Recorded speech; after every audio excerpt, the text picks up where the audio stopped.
Carlos tinha 34 anos e trabalhava como técnico de manutenção em uma fábrica de processamento químico há quase 8 anos. Ele era conhecido por todos como aquele cara tranquilo, metódico e que nunca deixava passar nenhum detalhe. Seus colegas até brincavam dizendo que ele era perfeccionista demais, que levava o trabalho sério demais. Mas Carlos apenas sorria e continuava fazendo o que achava certo. Naquela manhã de terça-feira, o dia começou como qualquer outro. O sol ainda estava nascendo quando Carlos chegou à fábrica.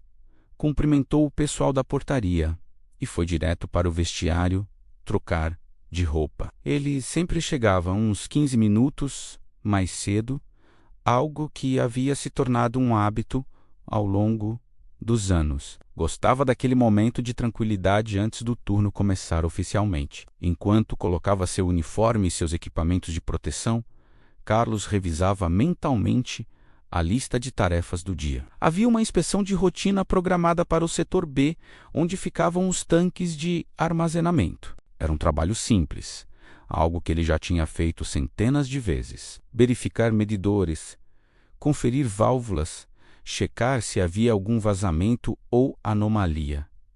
Nada de extraordinário. Às 7 horas em ponto, Carlos estava no setor B com sua prancheta na mão. A equipe do turno diurno estava chegando. Eram 12 pessoas ao todo naquele setor. Havia operadores, outros técnicos, supervisores e pessoal da limpeza industrial. Todos cumprimentaram Carlos enquanto passavam. Alguns pararam para conversar rapidamente sobre o final de semana. Carlos começou sua inspeção pelo lado norte do galpão. Tudo parecia completamente normal. Os medidores mostravam valores dentro dos parâmetros esperados. As válvulas estavam funcionando corretamente. Não havia sinais visíveis de problemas. Ele anotava cada verificação em sua prancheta, mantendo o registro detalhado que sempre mantinha. Quando chegou ao tanque número 7, algo chamou sua atenção. Era um detalhe pequeno, quase imperceptível, uma leve alteração na cor de um dos parafusos da válvula de segurança. A maioria das pessoas nem teria notado, afinal, o parafuso tinha apenas alguns milímetros de diferença na tonalidade. Mas Carlos notou. Ele parou e observou mais atentamente. Aproximou-se e examinou o parafuso com cuidado. Havia uma descoloração muito sutil, uma pequena mancha que não deveria estar ali. Carlos sabia que aquilo poderia ser apenas sujeira comum, algo totalmente inofensivo, mas também sabia que poderia ser um sinal de corrosão inicial. Seguindo seu instinto e seu treinamento, Carlos decidiu investigar melhor. Ele pegou suas ferramentas e começou a examinar toda a válvula com mais atenção. Foi então que percebeu uma pequena rachadura na base da conexão. Era realmente muito pequena, quase invisível, mas estava lá. Carlos sentiu um aperto no peito. Aquela rachadura, por menor que fosse, estava em um ponto crítico do sistema. Se ela aumentasse, poderia causar um vazamento. E o tanque número 7 continha substâncias químicas que, em contato com o ar de forma inadequada, poderiam criar uma situação muito perigosa para todos no setor. Sem hesitar, Carlos pegou seu rádio e chamou o supervisor imediatamente.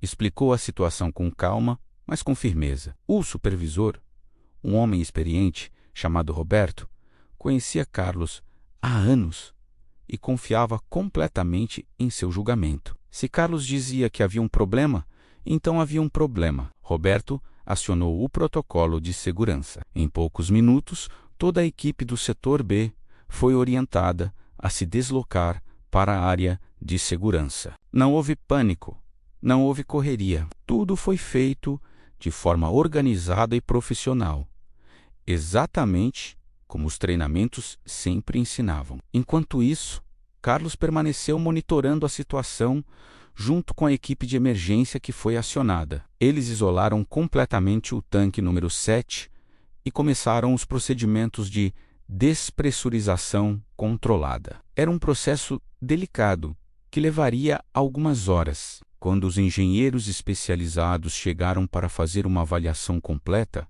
a verdade veio à tona. A rachadura que Carlos havia identificado era apenas a ponta de um problema muito maior. Havia uma falha estrutural interna na válvula que não era visível externamente. Aquela pequena descoloração no parafuso era o único sinal externo de que algo estava errado. Os engenheiros explicaram que, se aquela falha não tivesse sido identificada, ela provavelmente teria se agravado nas próximas horas. O tanque poderia ter apresentado um vazamento significativo durante o turno, quando todos os 12 trabalhadores estariam no setor realizando suas atividades normais. Roberto reuniu toda a equipe para explicar a situação. Ele contou em detalhes o que Carlos havia encontrado e o que poderia ter acontecido. As pessoas ficaram em silêncio, processando a informação.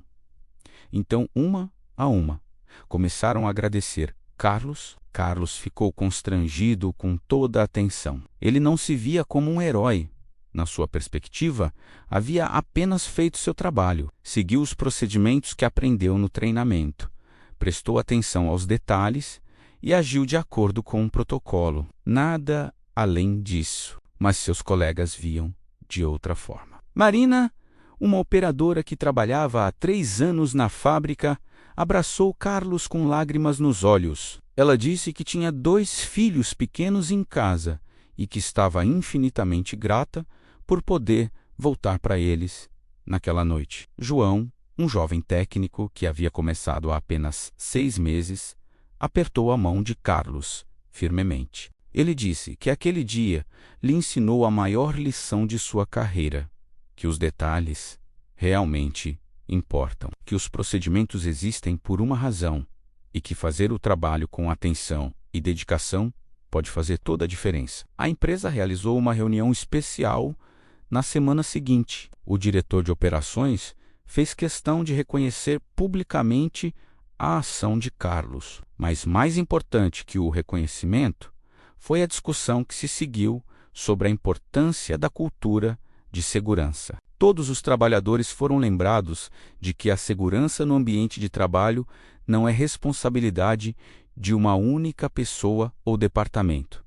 É responsabilidade de todos, o tempo todo. Cada pessoa que entra em uma fábrica, em um canteiro de obras, em qualquer ambiente industrial, tem o poder de fazer a diferença. A história de Carlos se espalhou pela empresa e se tornou um exemplo em todos os treinamentos de segurança. Mas o mais interessante é que Carlos nunca buscou ser um exemplo. Ele simplesmente continuou fazendo o seu trabalho, da mesma forma metódica e cuidadosa de sempre. Meses depois, em uma conversa informal, durante o almoço, alguém perguntou a Carlos como ele se sentia sendo chamado de herói. Carlos pensou por um momento e respondeu com sua honestidade característica. Ele disse que não se sentia um herói porque não havia feito nada excepcional.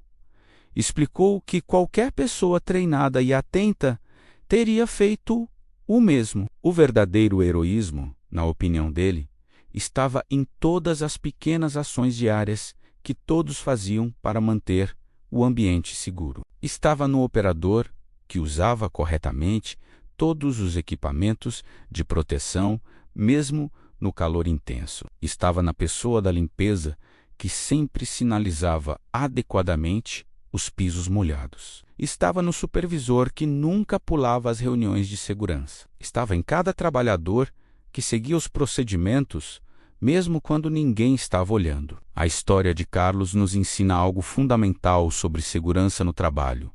Ela é construída dia após dia, em cada pequena ação, em cada decisão consciente de fazer as coisas da maneira correta. Não é preciso ser um herói extraordinário para salvar vidas. Às vezes, basta ser uma pessoa comum, que presta atenção, que se importa, que leva seu trabalho a sério. Basta seguir os treinamentos, respeitar os procedimentos e nunca ignorar aquele pequeno detalhe que parece insignificante. Carlos salvou seus 12 colegas. naquele dia, sem nem perceber a magnitude do que estava fazendo. Ele achava que estava apenas fazendo o seu trabalho. E talvez seja exatamente esse o ponto. Quando fazer o trabalho corretamente se torna um hábito. Quando a atenção aos detalhes se torna parte da nossa natureza, é aí que a verdadeira segurança acontece. Hoje, anos depois daquele dia, Carlos continua trabalhando na mesma fábrica. Ele ainda chega 15 minutos mais cedo. Ainda faz suas inspeções com o mesmo cuidado, meticuloso.